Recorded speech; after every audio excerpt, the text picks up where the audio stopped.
There we go. It's a full moon today. For those of you who follow, the cycles of the moon. And it's the snow moon. And this moon has also been called the hunger moon. It's been called the ice moon, the storm moon.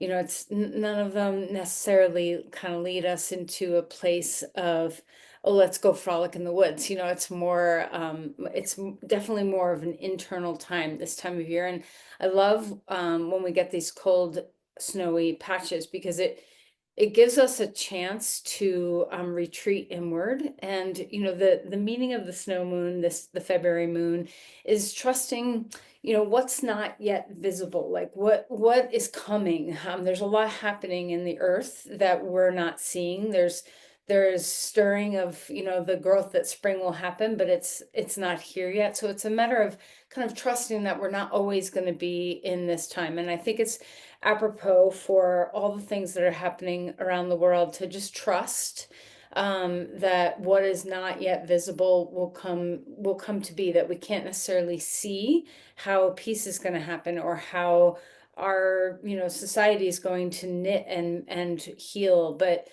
we have to have trust. We have to have trust that these things are going to happen. And it's also a time of stillness that, when we hang out in stillness, it is not stagnation. I mean, it can be. Sometimes we can get frozen in our nervous states, but stillness is actually a very active, beautiful state that is moving toward healing and moving toward rejuvenation. That it's not, stillness is not something that's lacking anything, but that it's really cultivating a deep sense of presence. And within that, the quiet rejuvenation of healing that prepares us for spring is happening. It's happening to us, for us, with us. So we might as well embrace what is, outside in nature, kind of like hone that energy for ourselves.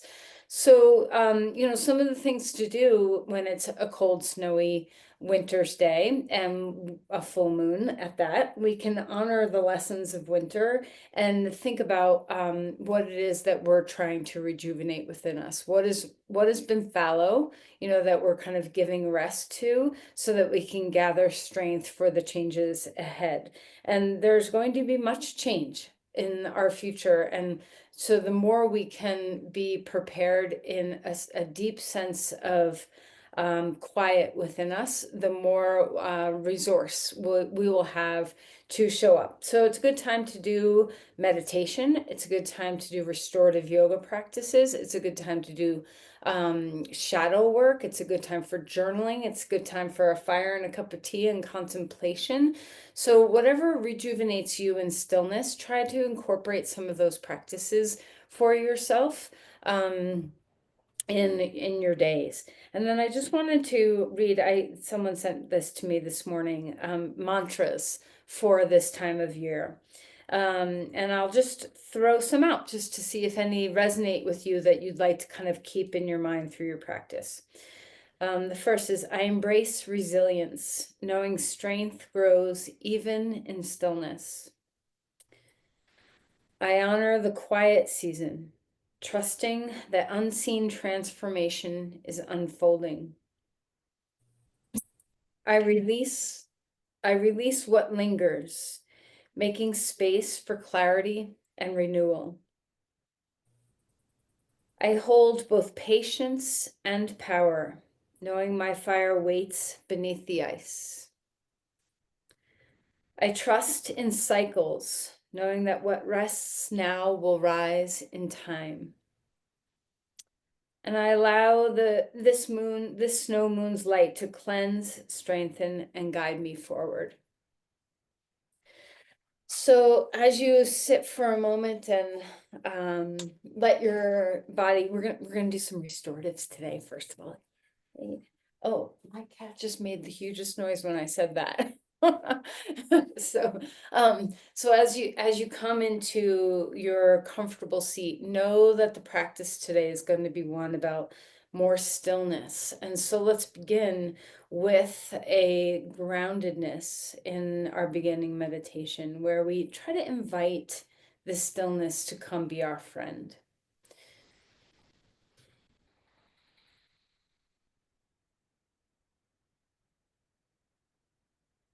So you can start wherever you're starting. You can bring your awareness into your body first or into your breath first. So just notice what draws your attention within yourself in this quiet moment.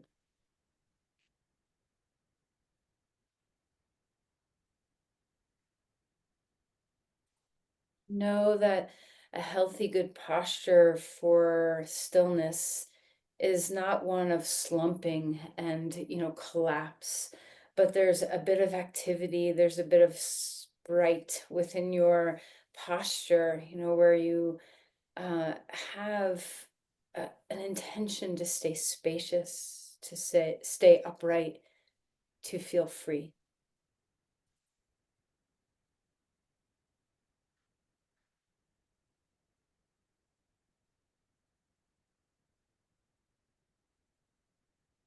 Make sure that your face can relax.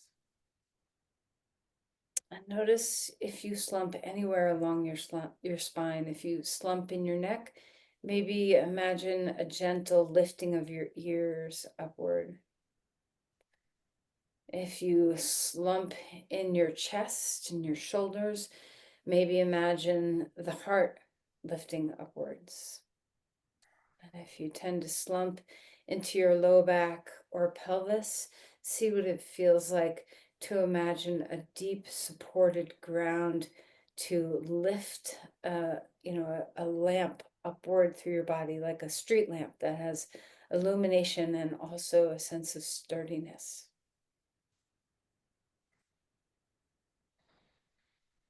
Keep continuing to notice your breath.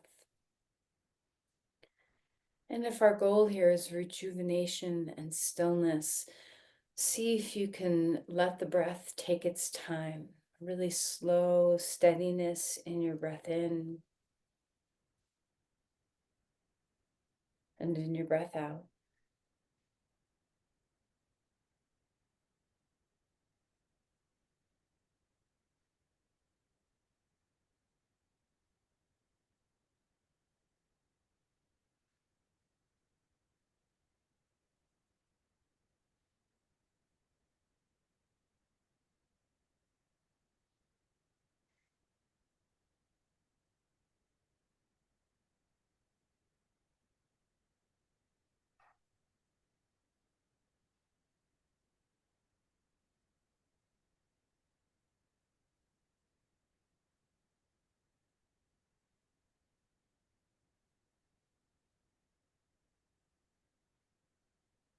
Notice if it's challenging for you to be in silence and stillness within yourself, or if it's a welcome, restful place for you to reside.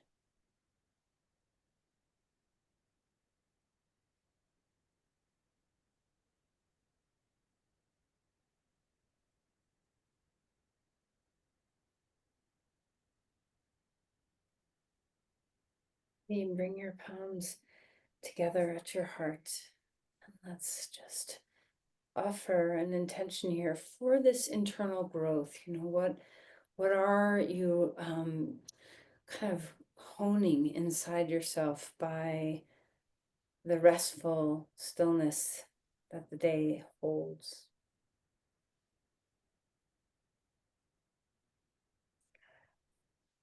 Let's release your hands and find your way coming onto your back. All right, now before you get onto your mat, you might want to make sure you have lots of props. If you have a bolster or some extra blankets or, pillows, we'll need them for a little bit later on. We're gonna do a little bit of gentle moving and then we'll move toward some more restorative practices. So gather props and make sure you have um, a sweater or something like that, because when we get still in the second half of the practice, you might get chilly. So make sure that you have what you need. Okay. All right, let's stretch out and lengthen, reaching through your body. Stretch your right side and stretch your left side, and let's enjoy. Okay, kind of coming into that nice spacious body. Okay.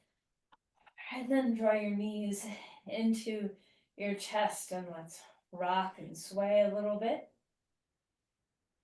Breathing deeply. All right, let's hang on to the knees and circle the knees, kind of rolling in one direction. Check in with your sacrum. Make sure you're feeling your back and your sacrum. Make sure your head is feeling heavy on the ground. Spin your circles the other way and try to relax your hip flexors as much as you can. Soften your belly. All right, and then let's move our knees away from the midline and bring them back in towards, so you just get that nice feeling of range of motion in your hip joints. Okay, right knee into your chest, left leg on the ground, and get that movement in your ankles now. So roll around in your ankles, wiggle your toes, have some flex and points and whatever kind of movement feels really good. Again, heavy head. Notice if your head has this desire to pick up and do work. See if you can rest. Changing sides, left knee and right leg long on the ground, and enjoy the mobility. Hone in on the sensation and how nice it feels to just open up your feet. Stretch your body like a star on the ground, reaching your limbs wide, fingers and toes, maybe rolling wrists. Exhale, draw your knees into the chest. Give a good hug.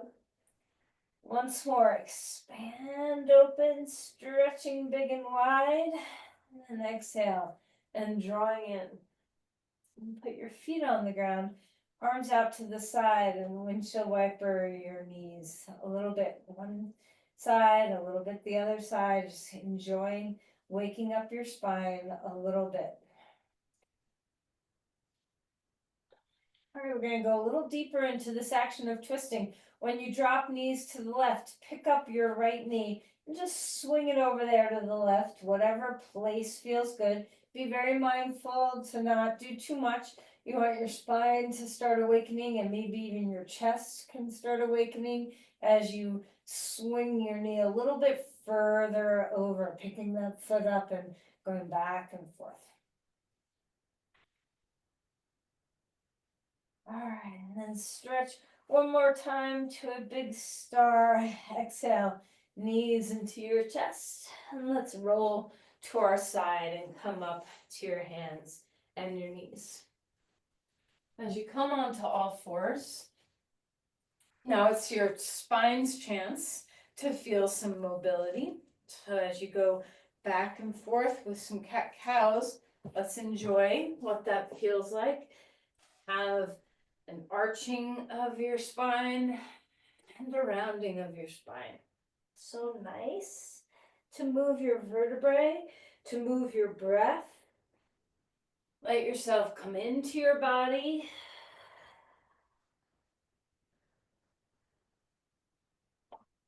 And then after a few rounds of cat-cow, move your spine any way you want. So you can circle the pelvis or the ribs. You can sway from side to side. You can do a little shimmying, anything that feels good.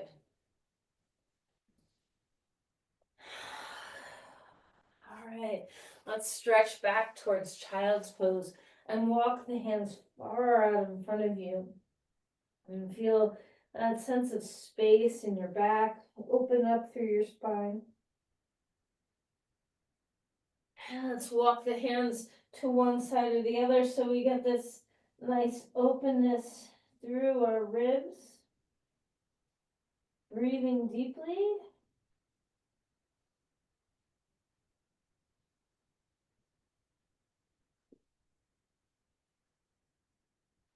Let's invite the other side open.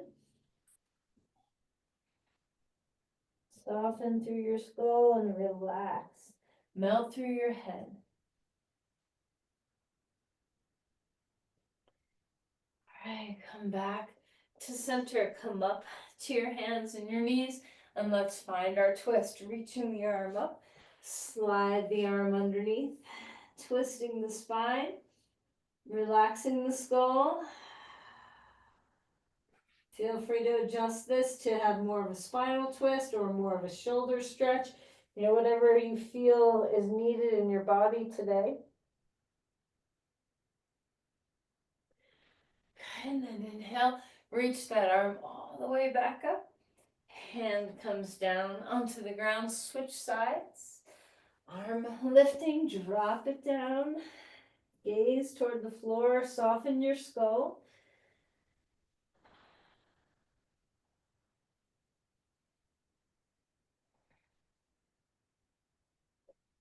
And again, maybe a little more stretch in your shoulder, maybe a little more in your spine. Just see what feels good.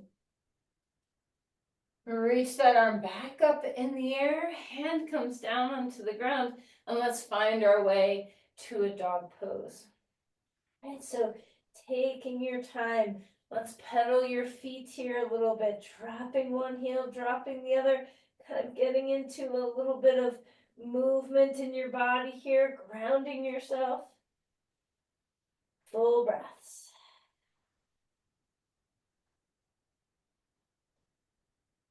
When you feel ready, come forward to an Uttanasana and just enjoy the back body opening up. Let your neck dangle.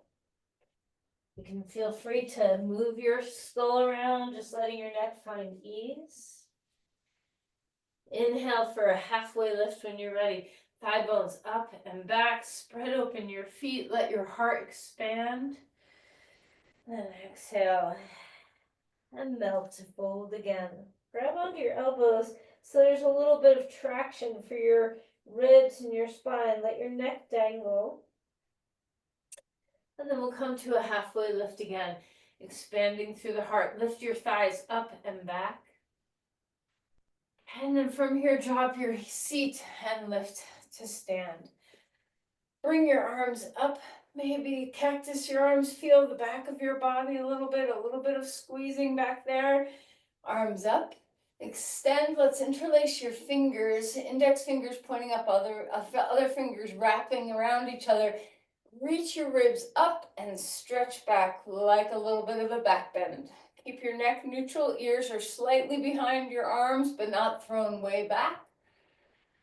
And then relax and release your hands. Give them a good shake. Let's interlace your fingers behind your back or use a strap. Okay. Opening up the fronts of your shoulders. Feel the heart expand. You can start with your elbows just bent and then open up the fronts of your chest. And then when you're ready, straighten your arms out a little bit and maybe bend your knees and let your arms leave your spine, coming toward a forward fold. Open up the fronts of your shoulders. Feel your breath. Relax your neck. Release your hands coming out of that pose. Inhale for a halfway lift. Step back to a dog pose. Okay. So lengthen through your spine. Feel that reaching in your body. Maybe some pedaling in your feet again. Open up your calves.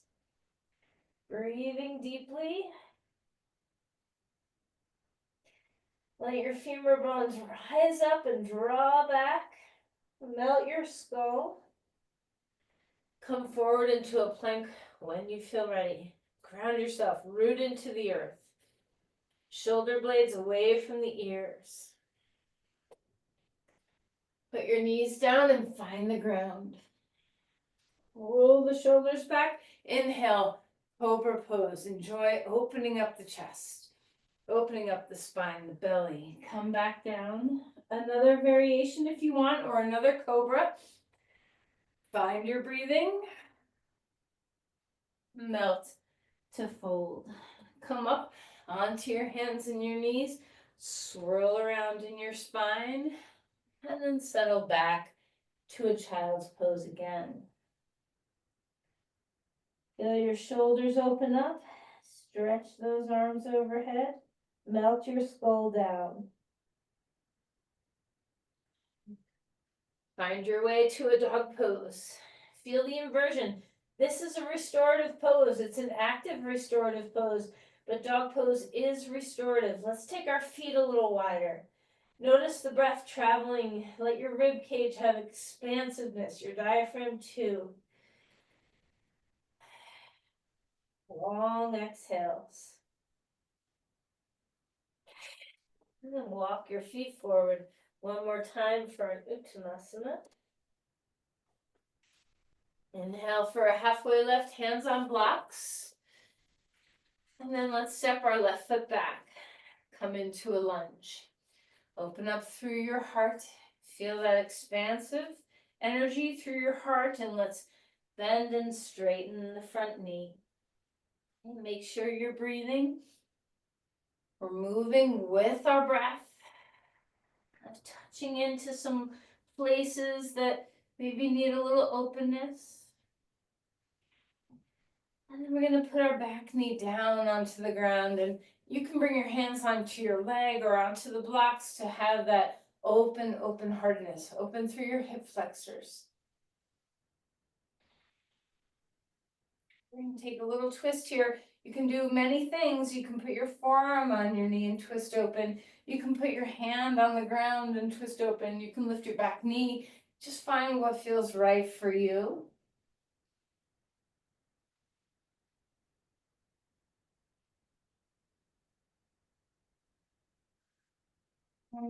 Back, stretch back towards a child's pose. Maybe your hands stay on the blocks. Just let those hip flexors compress. And then we'll come up with our other foot in front. Now our left is in front. Lift your back knee up off the ground and open up through your heart. Start to move into that bending and straightening of the front knee. Breathing very deeply. Moving slowly. Can you find the stillness within the movement? You know, there's often a time in our practice when we notice that our minds have become a little bit more still. The racing around has quieted just a little bit. And we find ourselves living in the breath, living in the sensations of the body. And what a gift, what a reprieve this is. When you're ready, put your knee down. Come on up. Find that sense of opening the hip flexors, try not to compress down, still rising up so your hands can be on blocks or on your leg. And then we'll twist here. So just find your way into whatever rotation you did on the other side. Breathing well.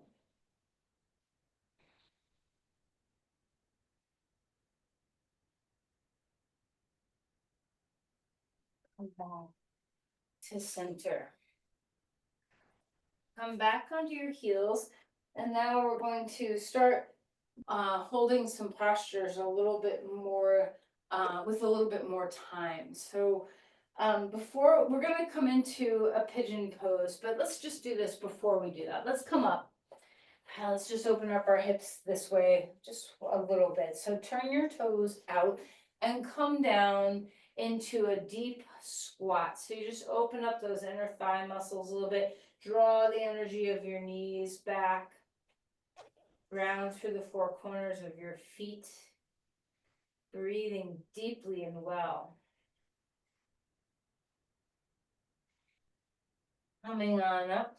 We won't spend long here, but just find a Parsvakonasana so we can just open up that side of the body and give a little efforting into our legs to discharge a little bit of energy, root down.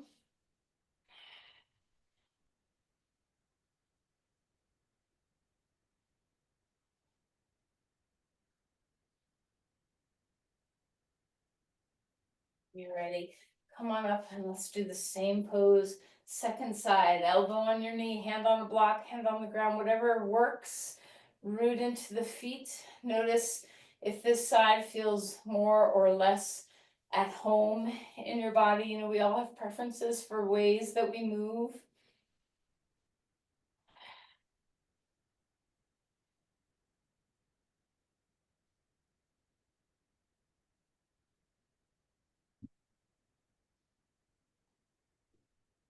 Turn your feet straight for a moment. Bring your hands down, lengthen through your spine. Maybe your hands are on blocks, maybe they're on the ground. Feel the inversion. This is a great way to begin the restoration practices, to have this inversion.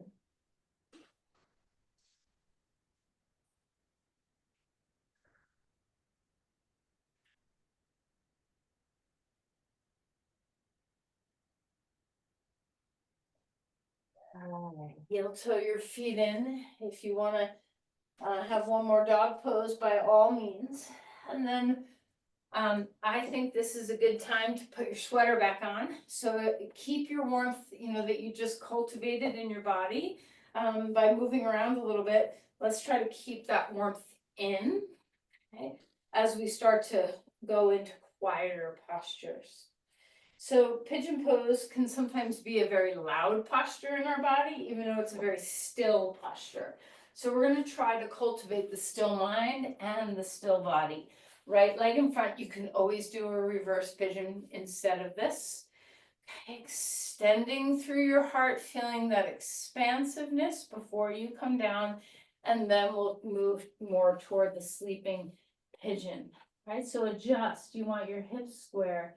You want that back leg to be straight behind you instead of out to the side. Try not to sickle your foot in. You can either lay your foot flat or curl your toes under, whichever feels better for your knee. Just sense in, and your ankle and your foot, but just sense into the balance through your pelvis, that we're not leaning way over to the right. We have equal weight through the two halves of our pelvis. Sit bones wide, the spine long, let your head rest. Once you find the posture itself, what can you do to melt into it? Maybe you can release your palms and not grip them so much. Maybe you can release your forehead weight onto the block a little bit more. Maybe you can make sure that your breath is staying steady and full.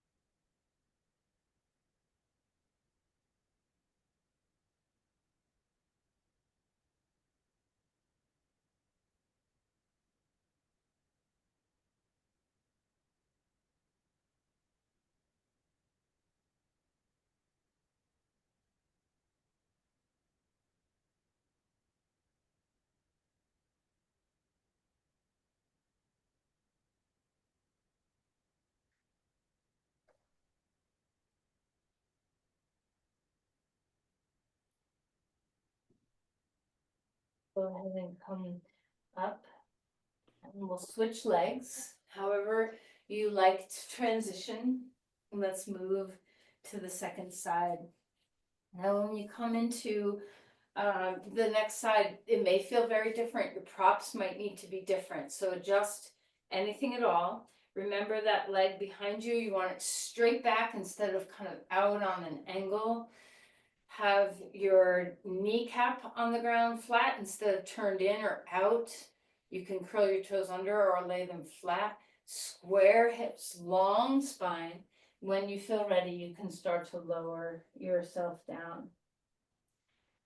And so you want to feel this in the belly of your muscles and your glutes and in your hip, your lateral rotating muscles in your pelvis. You don't want to feel this like a scream at your knee or your SI joint or your hip joint or even your ankle joint. So check in with all your joint spaces and make sure that you are okay. And if you're not, adjust something, get more height underneath you, put your heel closer to your pubic bone, get higher through your chest, whatever works. And then check in again once you settle and make sure your spine is spacious. Make sure your hips are square, that you're even left and right. Widen the sit bones, widen the diaphragm, widen the length of your spine. Start to notice your breathing.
I notice that one side talks to you louder than the other, that you have tolerance to stay for a longer period of time in one side of your body more than the other. So if you have waves of rising crests that tell you to come out, just see, notice, try not to do anything about it, just notice.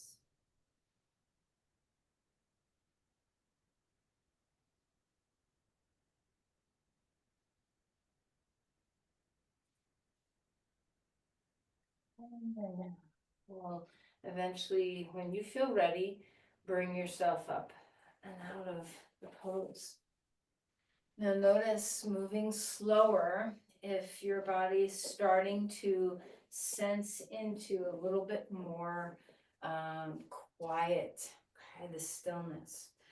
All right, we're gonna take a back bend and we're gonna do it with a roll towel at first. This is to prepare us for a heart bench in a little bit. So roll a towel, or a blanket rather. And we'll have this underneath our shoulder blades. And the rest of our body is gonna come straight. Well, you can do whatever you want with your legs. You can straighten them or you can bend them. You can have a block under your head or you can let your head dangle back.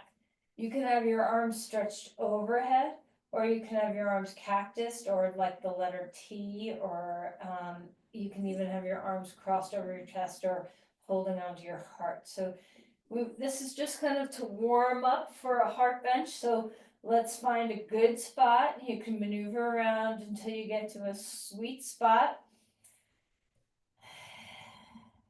And notice, one thing that can happen if our stillness is leaning towards stagnation, like that freeze response, usually when we're there, we don't breathe well. And so this can be a big difference in whether you let your stillness be one of stagnation or one of rejuvenation.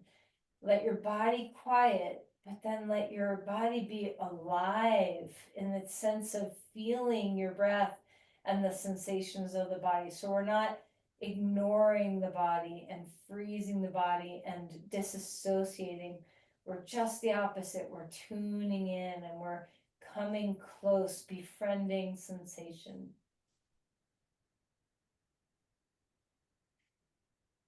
Maybe you want to adjust a little bit where you are. You can move the blanket down just a smidge.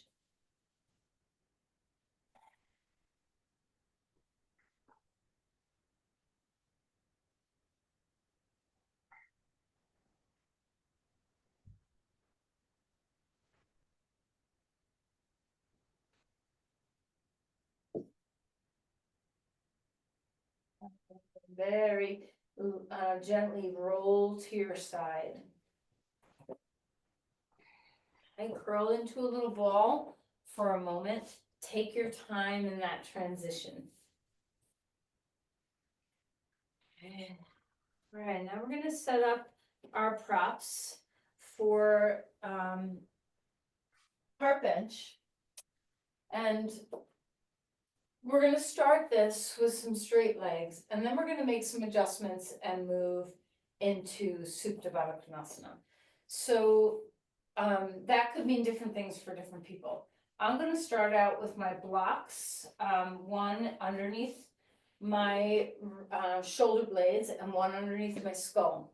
I'm going to have my bolster handy for when I turn this into a Supta Baddha Konasana. I'm going to bring the bolster onto my blocks so that I have like a more gentle ramp and more of a lounge chair kind of vibe. So I'm going to transition like that into my Supta Baddha Konasana. So if you have those props, that's a great way to transition. If you don't have a bolster, you can always make the transition by putting a blanket over top of your blocks to move towards Supta Baddha Konasana. And this is saying that that's how you like to do Supta Baddha Konasana. You might like doing it with your back flat on the ground, in which case we'll move from heart bench and then remove the blocks and lay flat on the ground. So lots of choices. Have as much propping that you need for your knees and things like that around. So so that you really are ready to settle.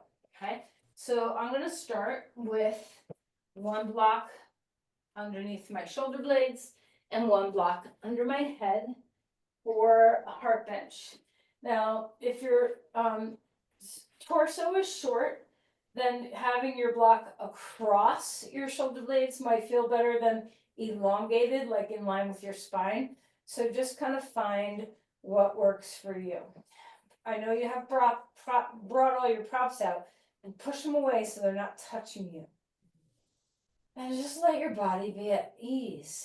You can let your arms just rest, but you could also interlace your elbows and stretch your arms overhead, or have some tea in your arms or a cactus in your arms if you want more of a stretch in your chest.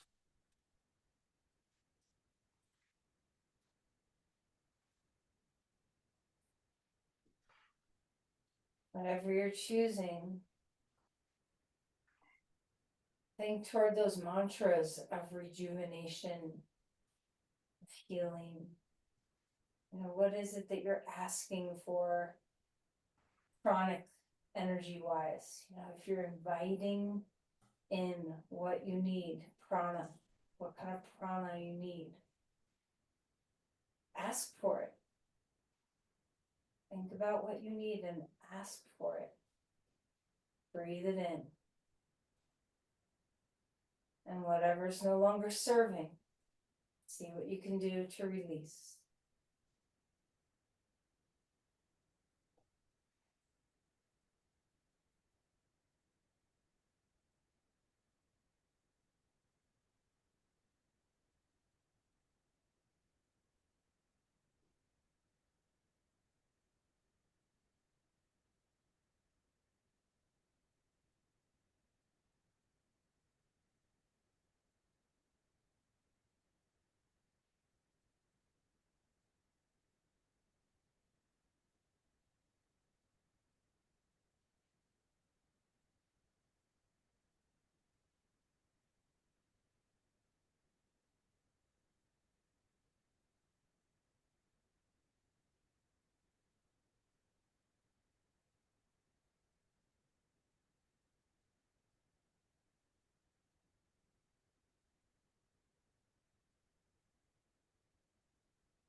Maybe you want to, if you're very comfortable, you could just bring your legs into Supta Baddha Konasana and grab a pillow or a blanket under each knee and not do anything with the props behind you. But if you're wanting to have a little gentler of a situation behind your back, then take your bolster or a blanket over your blocks so that you have a more gentle ramp. I like to bring the blocks just a little closer together than they were in heart bench. And then whatever props you have for underneath your knees and for underneath your arms, you can even have an extra pillow for your head. You can have an eye pillow if you'd like. So, bring out all the yumminess. Okay, so Supta Baddha Konasana is usually one of everybody's favorite postures. So take your time getting into a position that you really are comfortable and supported. We're going to be here a little bit longer than the other postures to just allow yourself to get super comfy. If you're cold, this is a really good time to grab that blanket and throw it over you.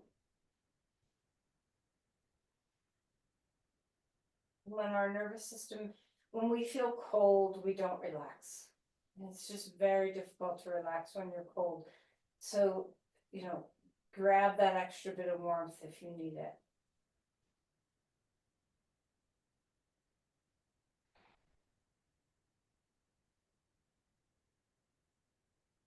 Balls of the feet are together, knees fall away to the sides.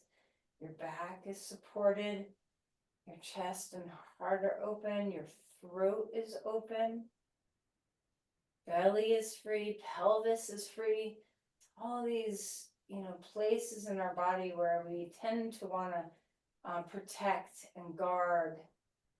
Let's see if we can just open and surrender. This pose can teach us a lot about trust.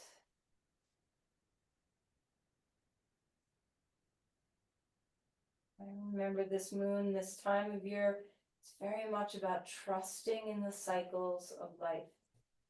Trusting that spring will come, trusting that the cold will go. Trusting that whatever's troubling you in your mind or body will pass.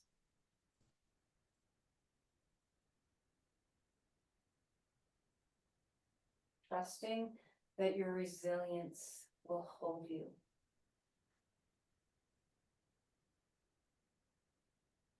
Lean into your breathing.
Stay here if you're like, I could stay here for a half hour, and that's great. You can stay here for a half hour. But if you would like to do one more pose before Shavasana, we're gonna do the leg up the wall pose. You don't have to join me. You can stay right where you are. If you're ready to move, we'll come out of the posture gently and slowly. And just like all postures, leg up the wall pose, you get to choose your prop. Sometimes I like to do this with just a blanket under my pelvis. Sometimes I put a blanket under my pelvis and a blanket under my head.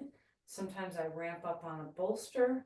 So kind of decide how much height you want underneath your pelvis. And again, this is an important place to stay warm.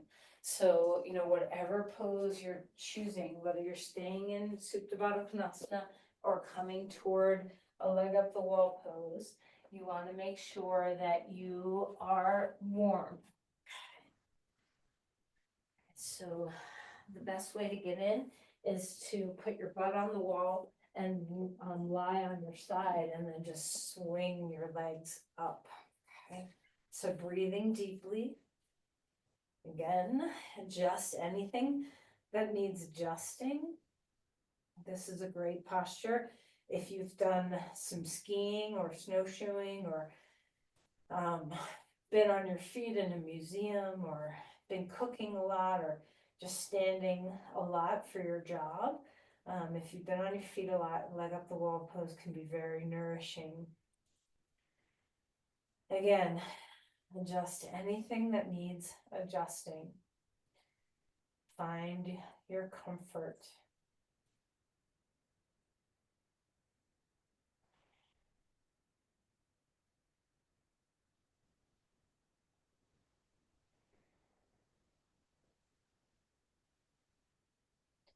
When you're up here, your legs can be straight up in the air. They can be out like the letter V.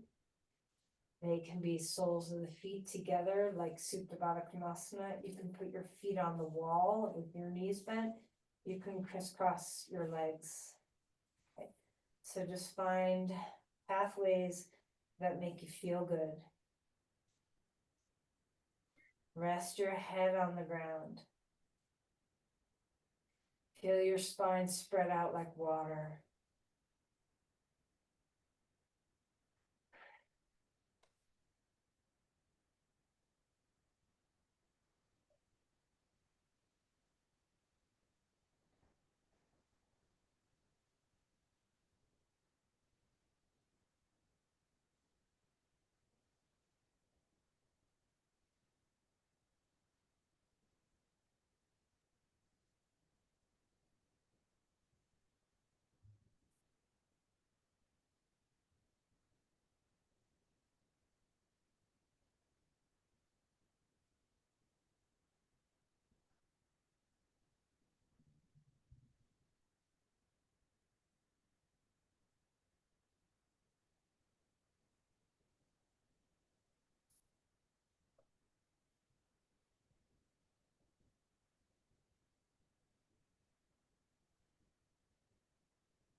You can stay where you are, or you can transition to a classic Shavasana.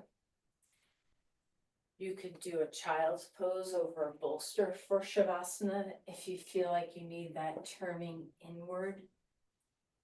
If you need any posture like a twist or a happy baby to kind of just reset your spine or make you feel renewed, by all means, you can do any posture that feels supportive to you.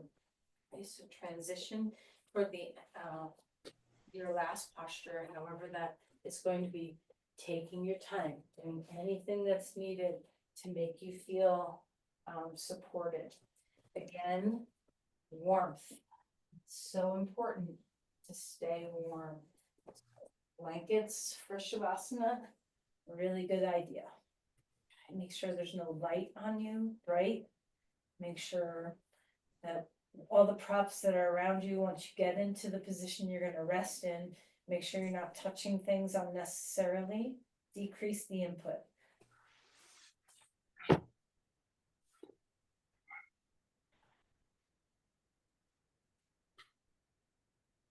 Bring yourself into a deep sense of surrender in your pose.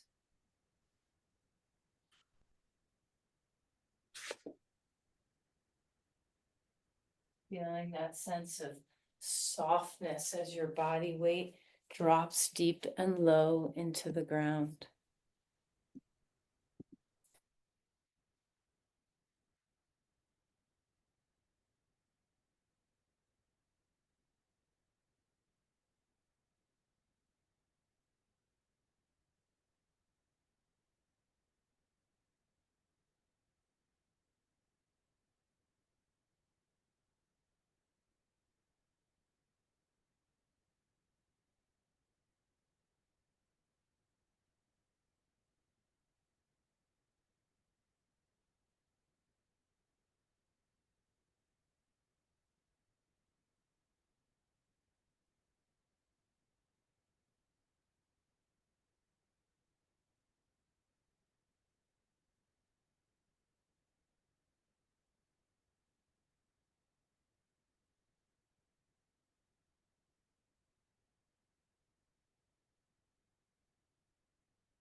And breathing.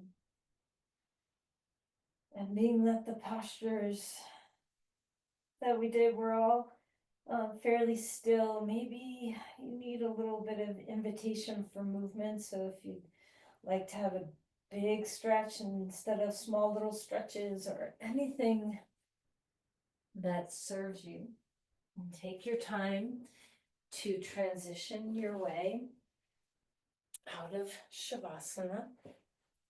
There's zero rush.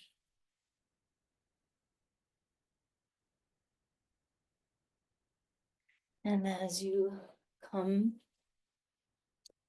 finding your way slowly to a seat, take a moment to, imagine that feeling of having a cup of tea by a fire, reading a book, or doing something that you love, something that's very still and quiet and nourishing.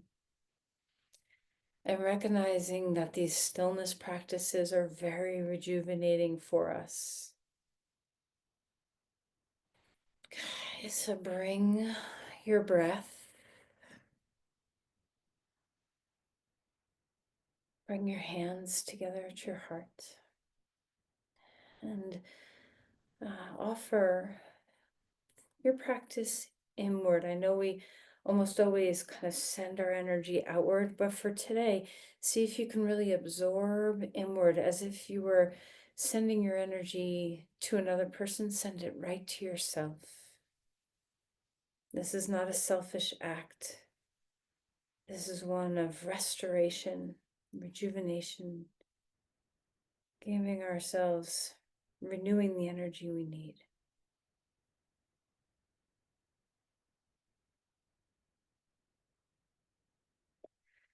Namaste. Thank you, everyone.